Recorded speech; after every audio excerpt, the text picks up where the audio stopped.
Recently, I got to sit down with my old friends BJ Becker and Brandt Andrist in another attempt to interview both of them about their experiences as art teachers. Much like last time, we never actually got around to the discussion. Also, like last time, this was recorded outside, so there is some ambient noise accompanying the recording. Unlike last time, however, you can actually hear us talking without straining too hard. We ended up recording for roughly 2 hours, and so I've cut our conversation once again into 2 halves. Anyway, without further ado, I am pleased to present Art 101 Revisited, Part 3, The History of Art, Computers, and Everything.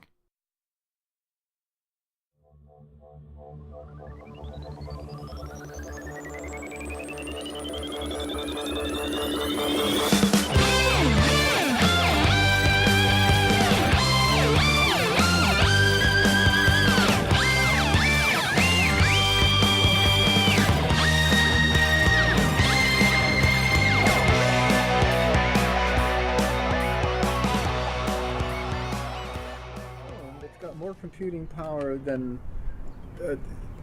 Actually, Mercury. The Mercury mission. My gosh, has it got more computing power than Mercury? You mentioned that. Have you by any chance been down to the Museum of Flight? Not recently. I do know that they have the shuttle trainer.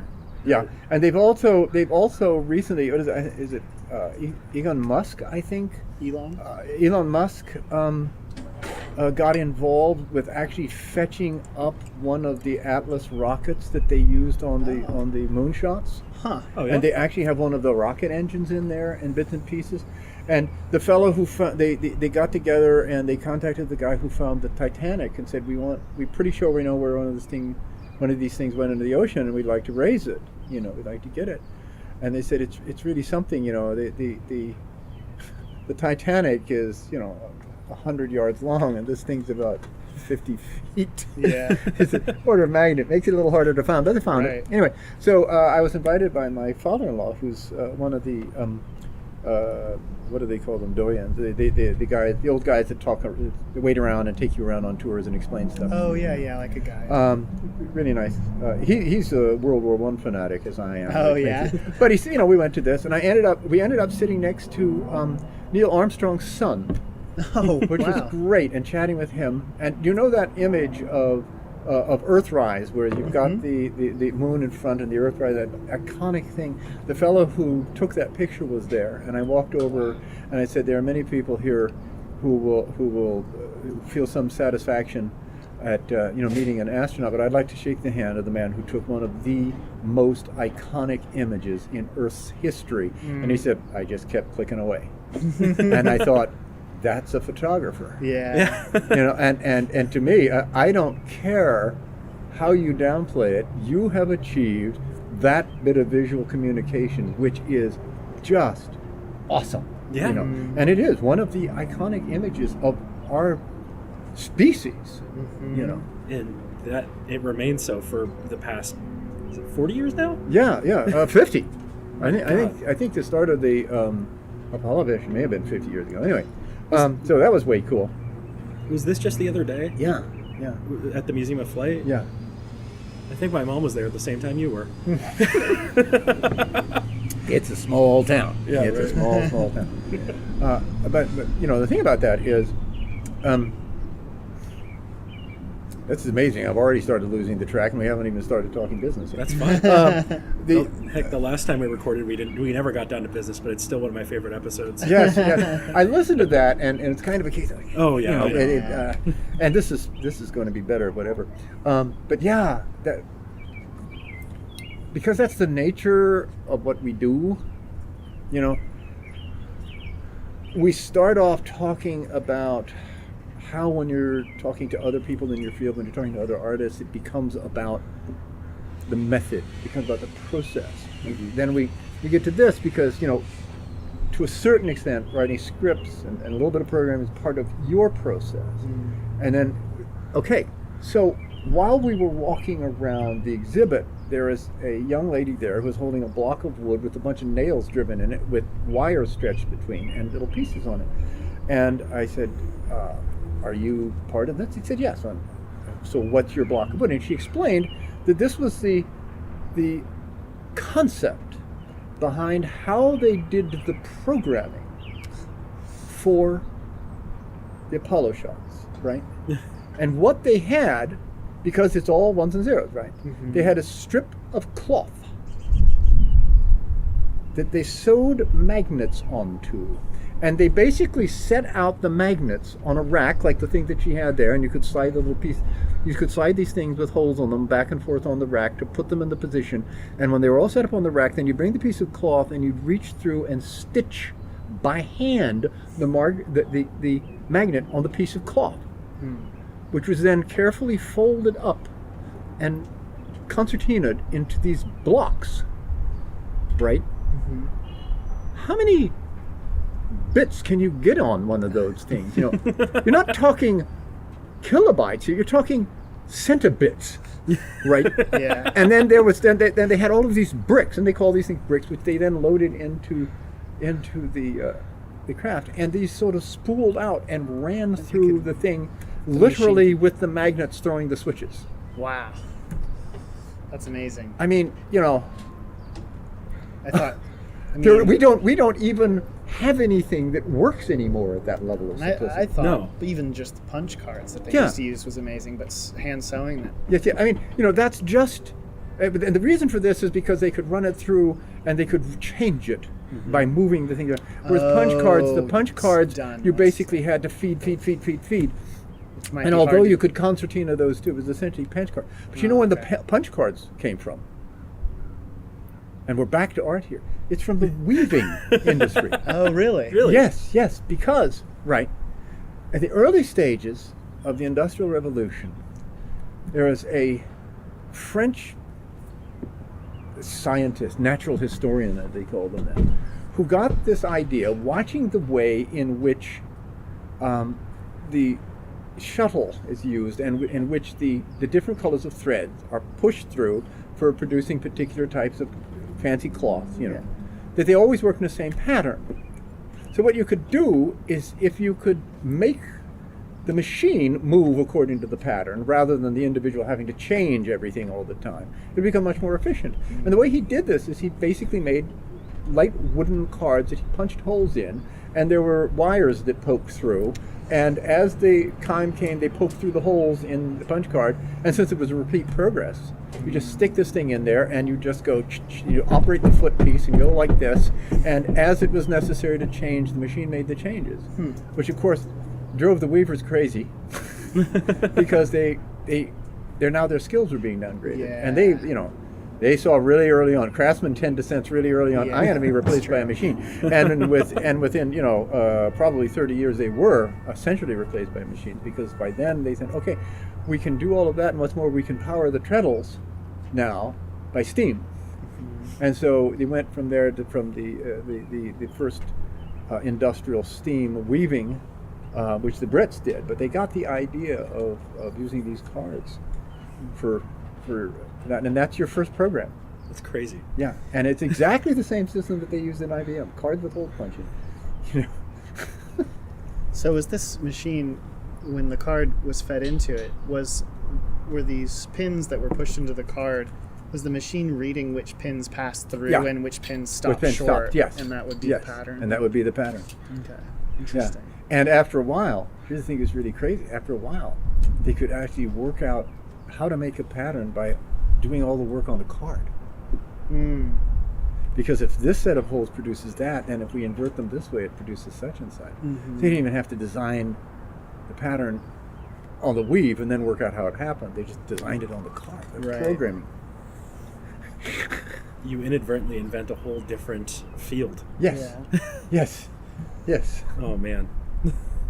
I was thinking about one thing you said about the weavers being kind of upset by this innovation, and how craftsmen tend to sense early when their skills are being downgraded or at least diluted by being executed in various ways by less autonomous beings, machines. I was thinking if that applies to the industry currently, and it's kind of everywhere. Yes. the entertainment industry. Usually, of course, when people think entertainment, they think like the actors and maybe musicians, and it's like, well, that's, we're not going to be having androids acting on screen anytime soon. But I can think of many subjects we studied in school that are far more automated than they were when we started. Absolutely. Motion capture is probably, since we were in an animation school, I think motion capture is probably the largest example. I mean, it existed when we started. Yeah. But it wasn't... It's gotten cheap enough and easy enough to implement now that anyone can do it. Yeah. Well, and there's so many... I think Abbot actually worked at, or currently works at, a studio that outsourced motion capture, didn't he? Do you know about this? I'm not sure about that. Not sure. Okay. Well, maybe it wasn't Abbot, but I see what you're talking about. Kamal actually did. Yeah. He actually had a mocap studio. Right, and so maybe right set of people, wrong what? What's that? Oh yeah, right set of people. Yeah. It's correct by association, but not by actual facts. Yeah. It's just alternative facts. Yeah, right. Oh please. Oh yeah. Sorry. I'm sorry. So you have this process, this artistic process of motion capture that's extremely expensive, and only certain studios do it. But then someone comes along and says, what if we made a studio that only did motion capture and then took on clients that needed this content, and we could produce animated frames for them at cents on the dollar, because we've optimized for this type of production. And then a lot of studios use it. You get frames from a motion capture studio. Of course, people still hire animators and animate by hand, depending on and then the other thing is I think it's interesting about that, because I always feel that for me the best example of motion capture that I've seen was Gollum. Yes. And the thing is, have you ever seen the guy whose motion they captured? Yes. Because the point of that is that he is a superb physical actor. Yeah. And so I think about one of my buddies, buddy Richard Chartman, who cannot basically speak on stage because he does not have a good speaking voice, and he's not but he would have been a great silent actor. But for that kind of thing, the guy is amazing. Richard says this himself, his first language is body. Okay. And he expresses himself through body language, through gesture, through motion, through expression, and he's marvelous at that. And the point is, you're still back at an actor. Yeah. It's just that you can now turn the actor into a cat, or into a golem, or into a golem even, and whatever else that you want it to be. Oh, by the way, I've learned something just today, apropos of weaving and programming and so forth, is that the French weavers, when they began bringing in the mechanized things, and I don't know whether this was the steam power or anything, but it's anything, they used to take off their wooden shoes, their clogs, and throw them in the machinery to jam it. Now, the French name for a wooden clog is a sabot, and throwing your sabots into a loom is called sabotage.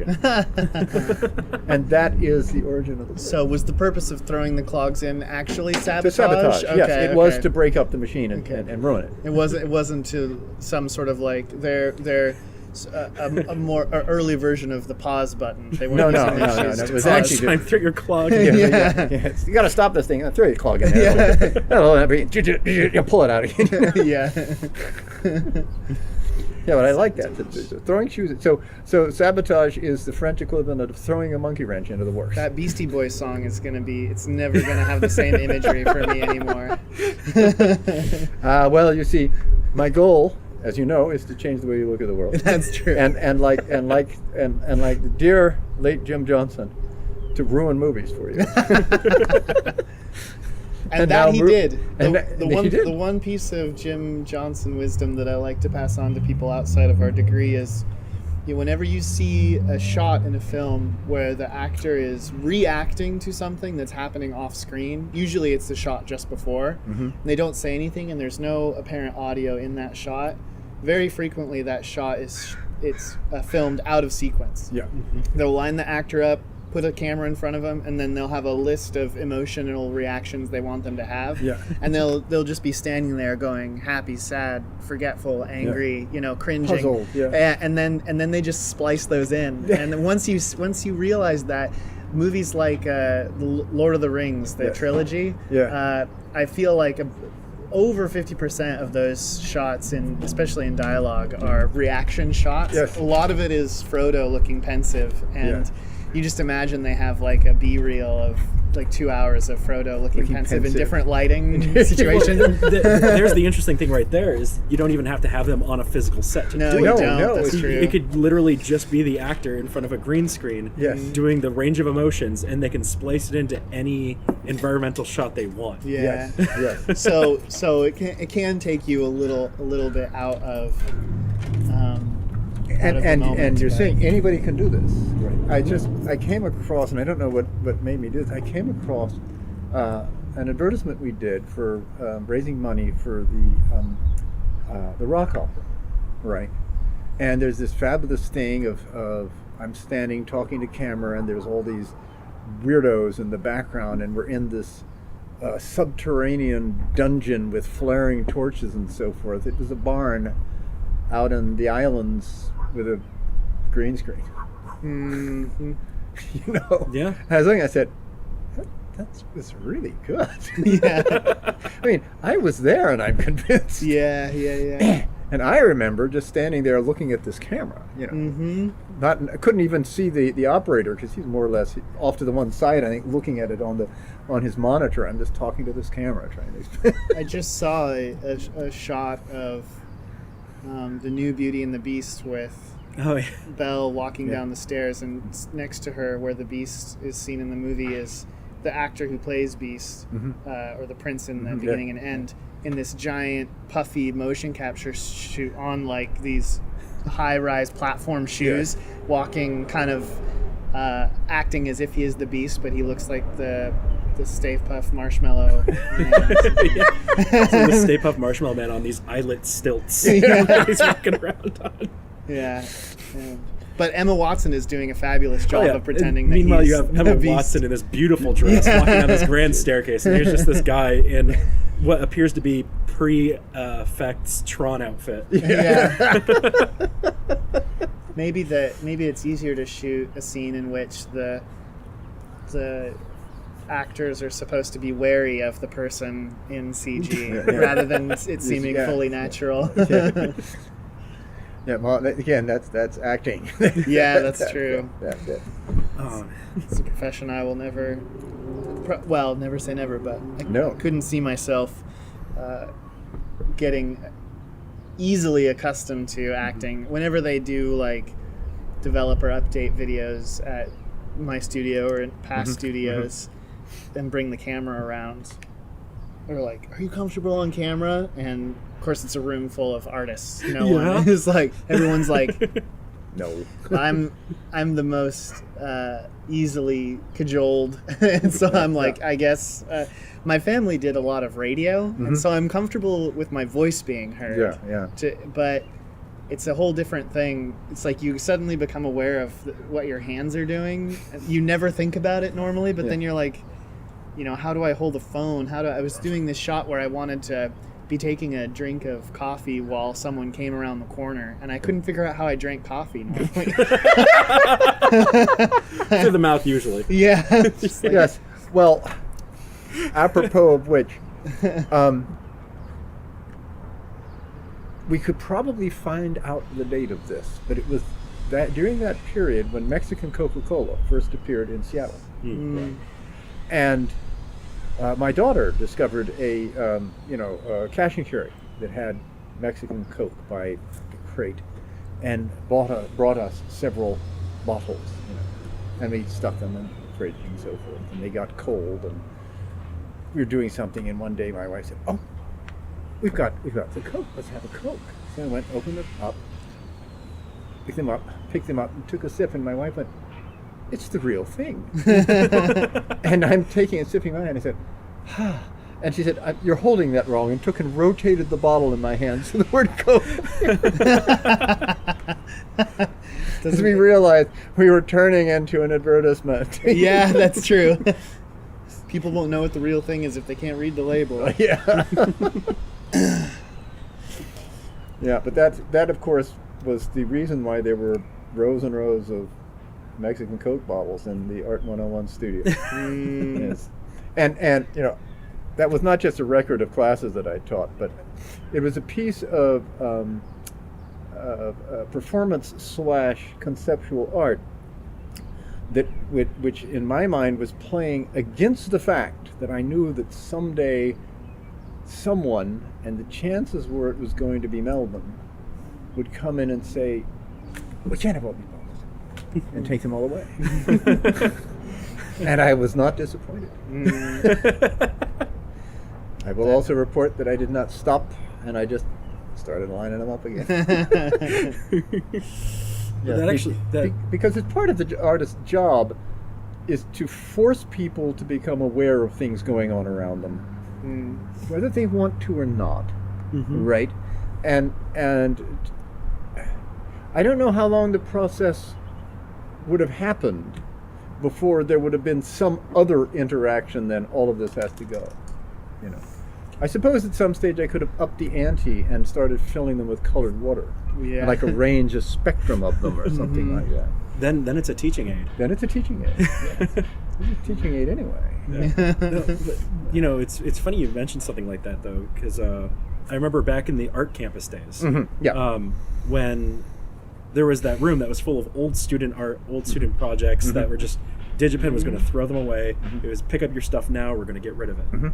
And a bunch of us, we just went into that room and started going through the art, and we picked all the ones we liked the most, and we took them all into one of the labs and just hung them up on the wall in the lab. That. Remember that? Right.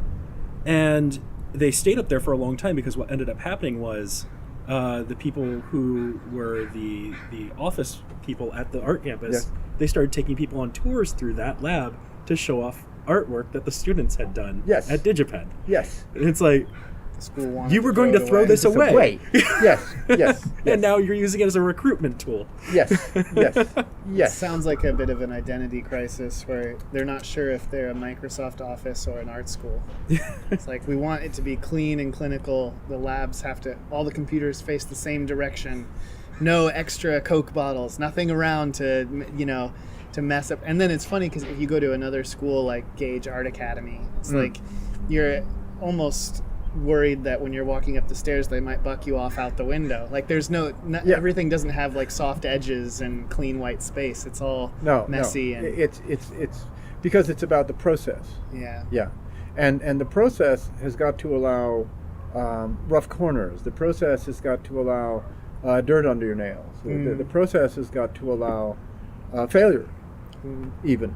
The process has got to allow that very messy state of trying to work your way through what it is that you're trying to work your way through. And of course, if you're trying to work your way through 100 lines of code, that can be very messy too, but it doesn't show up in the same way. Yeah, that's true. Whereas if you spill a bottle of ink on the floor, or indeed throw a bottle of ink onto a piece of paper that's up on the easel, it does get messy. But I think the process of creation is messy. The process of exploration is messy, and it ought to be, and that's what more than anything else, that's what art schools give to society, is a place where some of the mess has to happen, and some of the mess happens there because what comes out of that, as we all know, what comes out of that messy environment where exploration is valued,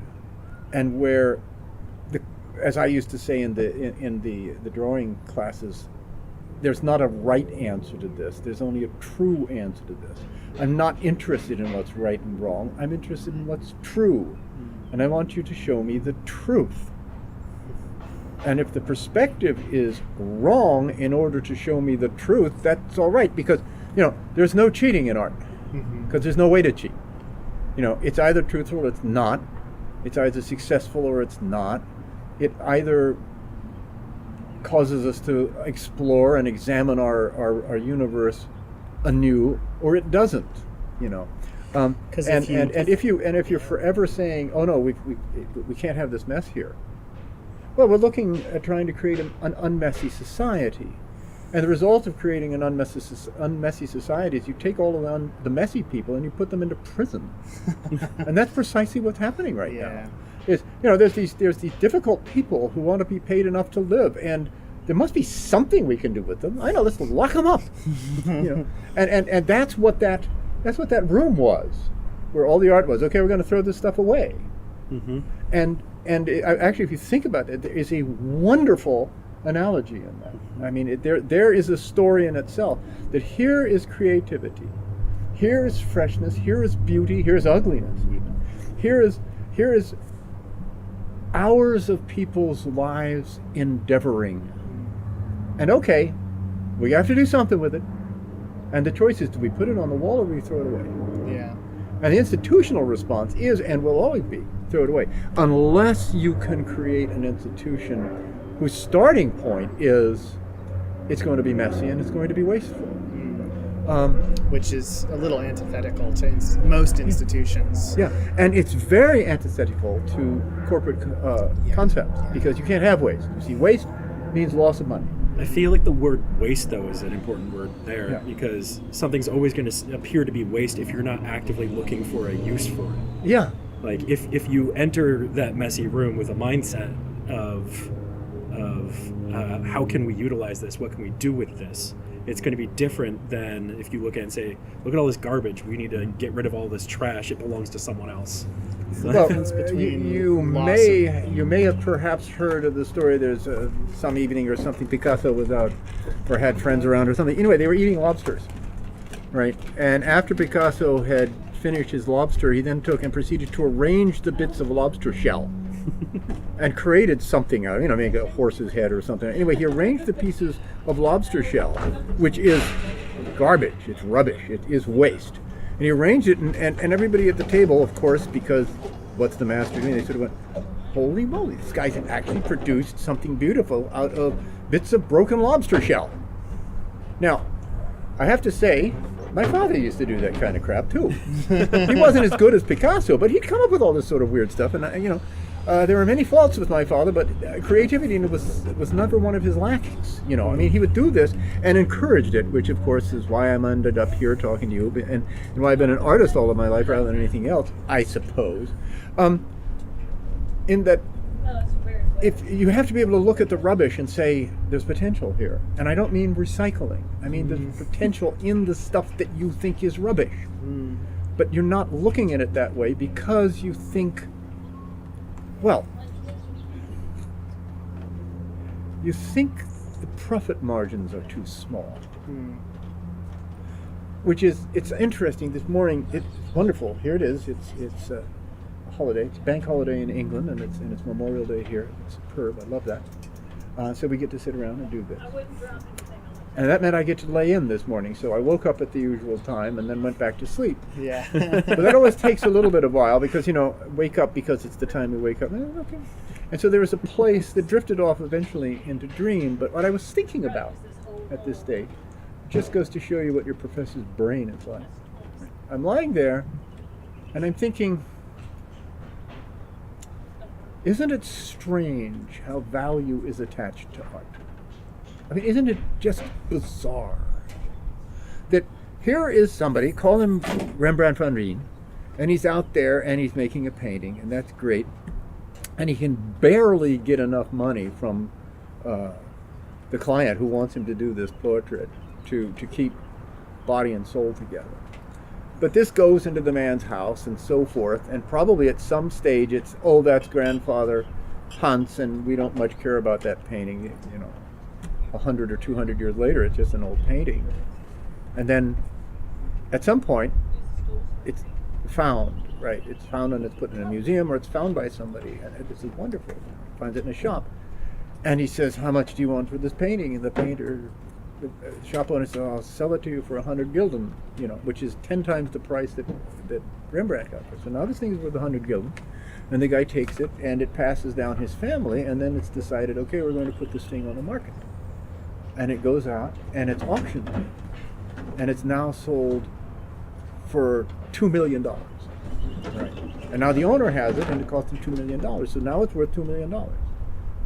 Well, it might be said, okay, when Rembrandt was painting, there was more painting to come. So it's just one of a series, and there was more. But now Rembrandt's long been dead. There's not going to be any more Rembrandt. So since this is art by this guy, there's not going to be any more. It will appreciate in value because it's unique, because it's by this man, and there's not going to be any more. And there's probably been some that have lost, and blah blah blah. And now the guy who's bought it for $1 million decides he's going to sell it, and so he puts it up at auction, and he says the reserve price on this is $1.5 million.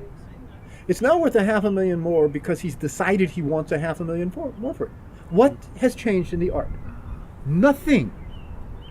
Absolutely nothing. In fact, it may have degraded a bit. It may have degraded it, right? Because the idiot actually had it hanging in his living room where it was getting hit by sunlight every day. Yeah. So it could literally have it could have degraded. It could have. Now it needs repair, and besides that, all the varnish is darkened, so you can barely see the thing. So it is literally not as good as it was 100 years ago, and it's worth, 150, 200 times, 300 times, orders of magnitude more than it used to be. Okay. On the other hand, you can get somebody who's a very popular artist. Caspar David Friedrich. He paints paintings. They're great. He's very popular in his time. He gets paid for them. He makes a good living. And then they end up in museums, and within 50 years you have the Impressionists. And now we look at that, what is referred to as bourgeois realism, or Biedermeier style of painting, and people say, oh, that's terrible, that's kitsch. Wonderful German word, kitsch, which means rubbish art. I mean, it's somehow, for me, has always felt even more condemnatory than saying, I'm afraid your drawing is crap. Yeah. But we have the American version of kitschy, I Kitschy, like to say. Yeah, right. So here it is. The kitschy's cool right now. Yeah, right. And indeed, kitschy is cool. And what's more, Caspar David Friedrich is cool again. Because it's been 100 years, 200 years since his death or something like that. And it went down in value. And it went down in value because popular taste says, oh no, that's not good, because now the thing is to be impressionist. Oh no, the thing to be is no longer impressionist, it's to be expressionist. No, the thing is now is to be non-figurative, because we can take photographs. We don't need paintings of men staring over misty fields. I can do that.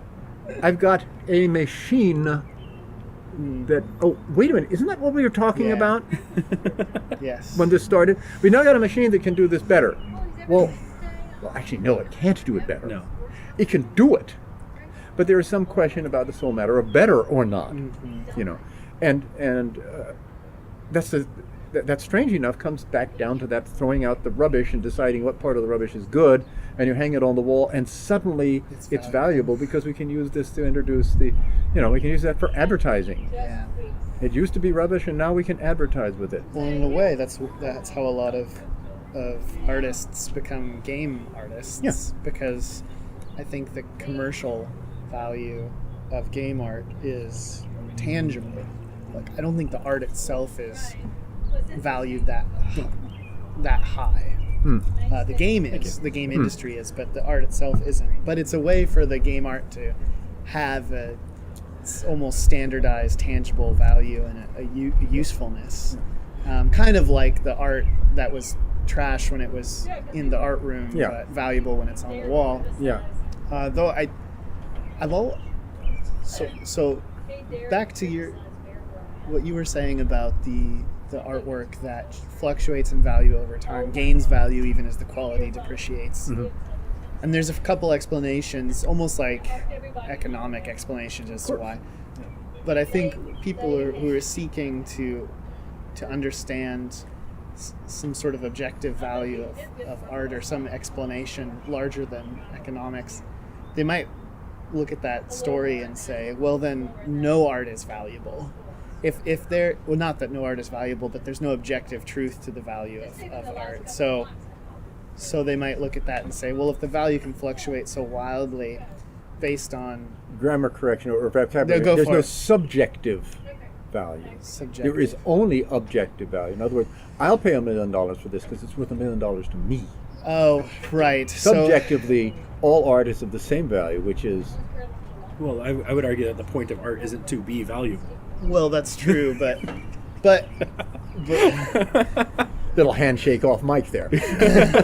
yeah, there's a handshake going on. Yeah, I think that it's not art's job to be valuable, but it exists because it is. If there was no value to it, we wouldn't produce it. Right. But I think you might mean monetary value, Right. not value. But see, I guess the thing that I'm attempting to draw a correlation between monetary value, or I should say, the value of art and the monetary stamp that goes along with it, that is supposed to correlate in some way with its actual value. And I think a lot of people who usually people who don't have a passion for or who are only very passionate about contemporary art struggle to see the value that is the value of now I'm unsure whether to say objective or subjective, but the value that is beyond question or beyond opinion. If it fluctuates, if the monetary value of it fluctuates so wildly, even amongst experts who are supposed to be more educated about the work than anybody else, then how is it that the art, that we can say that it's valuable truthfully? Well, fortunately enough, we have a source to go to that, which I remember quite well, which is Abbot Smith, and his criteria for what makes something a masterpiece. And I can't. I'm not going to claim that I can remember them all. Oh, okay. But there is a However, list. I will run through the salient He ones had a which I did list. remember. Of course, I have a list. The first one is it displays mastery of the medium. So whatever it is that it is, it's well done. Yeah. And second of all, it is something which, although clearly of its time, is not limited by its time. In other words, I know. hello, pilot. In other words, it tells a universal truth in the medium of contemporary existence. And thirdly, it is something which moves its field, which moves art itself towards something new. In other words, it is something which is significant in its impact within art. You know, how it changes art. So that if you look at Michelangelo's Pietà, right, there's a whole lot of reasons that piece is significant. I mean, and you can play there's things wrong with it and so forth, and if Mary stood up, she'd be 12 feet tall or something like that. Yeah. You know, it's all perfectly true, but that's beside the point. The point is that when you see that thing, as often as it has been reproduced so that it now becomes bordering on kitsch because everybody knows it, and the reason I selected that as an example is because everybody knows it. Yeah. But the fact of the matter is, it was a master work. It shows mastery of the material. It is also universal and yet very much of its time. And what's more, it was a significant advance in sculpture, in the art of sculpture. It is significant not in the use of the material, but in the approach to sculpture and the way that it was worked. And that if you look at that in comparison with the absolutely beautiful late Gothic, international Gothic style figures which decorate cathedrals all over Europe, it's not that it's better, it's just that it moves along, it's going somewhere. And I don't believe either of you were in any of my classes when I'd formulated the idea that I refer to as the art history pendulum. Oh, you and I, we've talked about this a little bit. Talked about Yes. this, yeah. I bring it up to people a lot. Yeah, and the art history pendulum, for review, it's a four-dimensional pendulum. Because, like all pendulums, it swings, but it doesn't just swing side to side. It swings side to side, front to back, and also up and down, and moves through time. So it's very much a four-dimensional pendulum. And the swings that it takes are between artistic concepts and norms, if you will. So that one of them is between abstract form and representation. naturalism and otherwise. The other is between high emotion and rationality. So you have a rational to emotional swing. You have the representation to symbol kind of swing. And the other, it's my own idea, and I have trouble remembering what the next one is. So it's subject, content, form. Content, form, naturalism, symbolism, emotion, rationality. Right. So if you content look at form would be more like, does the art piece focus on the medium, or does it focus on the subject that's within? Yes, it's the subject more important. So for instance, if you see talking about the international Gothic figures, they're much more about telling the story, and they are icons, not natural forms, right? They are emotional in a way, in that they are meant to stir emotions. And very often, as a result, that they're not terribly naturalistic. The art of the icon is the art about the concept. So it's content-oriented, it's emotional, and it's not naturalistic. It's formal rather than naturalistic. When you move towards the Renaissance, the subject is still very important, the content is still very important, but it's naturalistic, and it's rational. I think that might be part of the reason why, like modern, like our culture today, the Renaissance resonates so much with us, because I would say that we as an artistic culture are more like that. Like, we're more representational than abstract, even though there is a lot of artistic movements that are abstract. I do feel like, because of entertainment and it's sort of like an escapism, everybody wants to be able to like logically understand what they're looking at and put themselves there, right? Yeah. So, well, and in many respects, you see, that's the thing. The pendulum, it's not the end point, the point where it stops at the apex before it starts to swing back that's important. It's the movement, the direction it's moving in. Okay. Now, of course, after the First World War, art started moving much more towards emotion and much more away from content and away from subject, and become less and less naturalistic and representational until you get non-figuratism, right? In which it's all about form, no subject at all, and then you have this strange dichotomy between rationality and emotion that's going on. Is it expressionistic? Is it impressionistic? Is it mechanical? So that up art, for instance, is no subject, and entirely rational, and entirely formal, to the extent that you have to say, is this painting by Bridget Riley? I think she's the one. Is this painting a painting, or is it a piece of wallpaper? Right. Okay. I see. And then you start getting into the range of things like conceptual art, where the question is asked quite legitimately, why is this art? Yeah. I can't tell the difference between this pile of bricks and just a pile of bricks.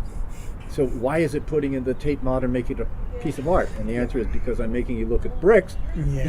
and then you have to say, well, but it's just actually a pile of bricks. And then you have to, well, if I painted a pile of bricks, would you look at it anymore? Yeah. Would you think about this? And back to your criteria for what is a masterpiece, the answer might be yes, because painting it requires mastery of subject or mastery of your medium, whereas presenting us with a pile of bricks you found, there's no real mastery there, right? Well, I think we were suffering from a big problem at the tail end of the 20th century, and that's, of course, wrapped up in the phrase "the shock of the new."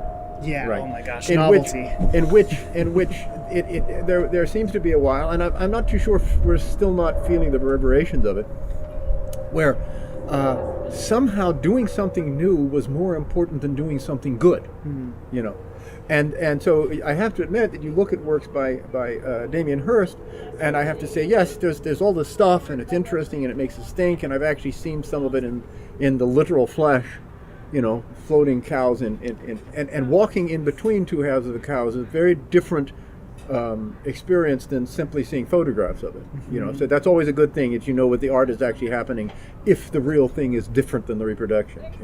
But at the same time, I have to ask myself, is that a masterpiece? Well, it fails on the mastery of medium thing. I think it also fails on the level of, is it of its time yet universal, because, well, maybe it's too new for us to say whether it's universal or not. And the next question is it actually moving us, or is it pushing in a direction that is where we're going? And I think that an awful lot of that postmodernist kind of performance come shock art is a real dead end. Because it was a real dead end. Where does it lead, right? Where does it lead? Yeah, it's not leading anywhere, and that's why I don't think there are any significant masterpieces in it, because, and I may be wrong, I don't have enough of an experience to say there's not something I'm going to see and say, oh no, that is a significant piece, that's really important, that is a masterpiece. Because I think it is a dead end. I think it's a not serving the world the way that art does, and I think the way art always has since the Paleolithic, since cave painting. Art does things for us, and it's always done those things, and it continues to do those things. Now, part of it, of course, I always used to say that an artist's job is to say, hey, look! No, look over there, those clouds, look at them! You're not looking! Some artists seduce you through a beautiful song to look at the clouds, and others take your head and you slam it against the window and say, look, you stupid bastard, you're not seeing the cloud. And there's various approaches, and you do impressions of cloud, or you do exact renderings of cloud, or you do paintings of cloud. But the main thing that's going on there is the artist's invitation to look at your world and pause for a moment and not so much evaluate, but reassess your own understanding. In the same way that in Zen, you sit and you empty your mind, and then you wait for the first thought to come along and say, here's me thinking about taking out the garbage tonight. That's interesting, and I'll just let that go. And here's me worrying about the bills I have to pay, and so I will let that go. And here's me thinking about the fact that my foot is cramping, and I'll let that go. And here I am at this moment in the world, and actually it's pretty sweet, And I think there's a certain amount that art is always about that stop you for a moment and say, will you reconsider, while you are racing through the world, in the words of Wordsworth, the world is so much with us, late and soon, getting and spending, we lay waste our powers. And the artist is to say, stop a minute, smell the roses if you were, or at least look at the roses, or consider roses, or for goodness sakes, look. And I don't care what you're looking at. Look and be shocked, look and be pleased, look and be warm-hearted, look and have a tear trickle out of your eye. It almost doesn't matter, whether it's a high emotional thing that stops you. And the medieval art, it says, look upon the face of God and his mother and realize that this is your redemption. This is the savior of mankind. Pretty hot stuff. And it had that effect on people. And for those people at that time, it had. Yeah. Now you look at it and you say, whoa, that is actually, and you say, I'm not a Christian or anything, but that's a pretty sweet painting. Yeah. And it's still doing its job. Yeah, that's true. Because the painter, when he was doing it, of course, he's a Christian. It's the medieval time. And his commission is to do this and say, here is the Mother of God and the Christ child. But his main thing is to make you stop and say, hey, that's a pretty sweet painting. Mm-hmm. And it fits into what you were saying about, when you were saying, smell the roses, look at them, or at least think about them. Mm-hmm. It's having the effect on. That religious painting is having the effect on you that it would, given your vantage point. Yeah. And at least you're sort of meeting the artist halfway. Even if their intention was to inspire an awe of God, yes. And you don't feel that same awe, it at least is having the effect on you. Yeah, you feel the awe, even if you don't feel the God. Exactly. Yeah. And you know what?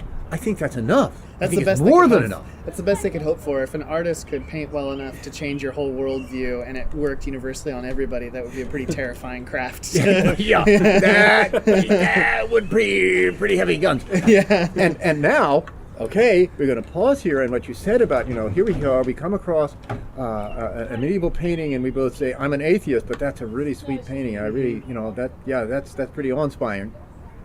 score one for the artist, Christian or not. Yeah. Right. And then there's me who walks in and sees a girl in a red hat by Vermeer, and it literally takes my breath away, even though I have seen the painting 100 times in duplicate, in reproduction, right, and all sorts of media. I walk in and I see it, and I can hardly walk across the room to get close to it because I'm on the verge of tears. Mm-hmm. Because this girl is just so beautiful, and I'm in love with her, and she's been dead for 500 years, and so has the artist.